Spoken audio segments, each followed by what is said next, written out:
ആഗോളതലത്തിൽ കുതിച്ചുയർന്ന കൊറോണ കഴിഞ്ഞ ഒരു മാസം 52% കൊറോണ ബാധിതരുടെ എണ്ണം വർദ്ധിച്ചതെന്ന് ലോകാരോഗ്യ സംഘടന. എന്നാൽ മരണനിരക്കിൽ കുറവും രേഖപ്പെടുത്തുന്നുണ്ട്. ലോകാരോഗ്യ സംഘടനയുടെ കണക്കുകൾ പ്രകാരം 8.5 ലക്ഷത്തോളം കേസുകളാണ് പുതിയതായി റിപ്പോർട്ട് ചെയ്തത്. 3000-ഓളം മരണങ്ങളും റിപ്പോർട്ട് ചെയ്യപ്പെട്ടിട്ടുണ്ട്. ഒമിക്രോണിന്റെ പുതിയ വകഭേദം JN1 ആണ് മഹാമാരി വീണ്ടും തലപൊക്കാൻ കാരണം. വൻതോതിൽ വ്യാപനശേഷിയുള്ള വകഭേദമാണ് JN1. എന്നാലും താരതമ്യേന അപകട സാധ്യത കുറവാണെന്നാണ് വിദഗ്ധർ അറിയിക്കുന്നത്. കൊറോണയോടൊപ്പം ശ്വാസകോശ രോഗങ്ങളും കൂടുന്നുണ്ട്. ഇൻഫ്ലുവൻസ, ന്യൂമോണിയ എന്നീ രോഗങ്ങളും കൊറോണയുടെ പിന്തുടർച്ചയായി ഉണ്ടാകുന്നു. നിലവിൽ കൊറോണ വാക്സിൻ തന്നെയാണ് JN1-നും നൽകുന്നത്.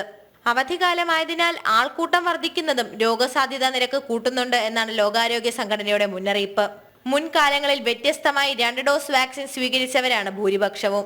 കൊറോണ അണുബാധ ഏറ്റതിനെ തുടർന്ന് ആർജിത പ്രതിരോധ ശക്തിയും ജനങ്ങളിൽ കൂടുതലാണ്. പ്രതിരോധ മാനദണ്ഡങ്ങളെ കുറിച്ചുള്ള അവബോധവും കൊറോണ വ്യാപനത്തെ പ്രായോഗികമായി കുറയ്ക്കാം. ആശങ്ക വേണ്ടെങ്കിലും ജാഗ്രത അനിവാര്യമെന്നുള്ള മുന്നറിയിപ്പാണ് ആരോഗ്യ വിദഗ്ധർ നൽകുന്നത്. ഇന്റർനാഷണൽ ഡെസ്ക്, ജനം.